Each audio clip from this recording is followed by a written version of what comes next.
Egiten ari geha prestatu labanda, lur horretan landatzeko.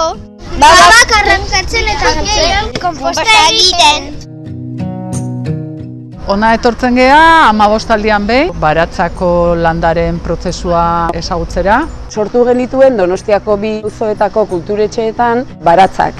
Eta modu honetan eskaintzen diegu auzo hortako eskolei espazio bat, honea etor daitezen ikasturte osoan zehar. Hasieran tartetxo daukate baratza nola garatu den ikusteko, batez ere udaberrian asko aldatzen delako baratza. Harridura erreakzioa izaten da, behitu, ze handia. Ikasten dugu, aparte de landatzen eta lakoak, ere egoten geha leku natural batean.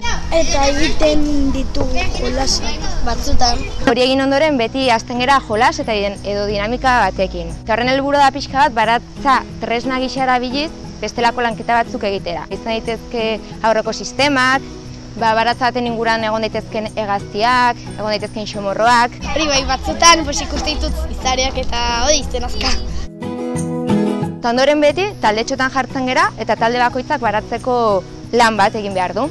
Izan daitezke landaketak, izan daiteke hazia ereitea. Eta zaindu haundia egiteko. Baina ere esan digute zizareak egotea baratzean ona dela. Eta gero beti bukatzen dugu eguneko errepaso bat eginez eta martxa egiten dute. Oso lan polita.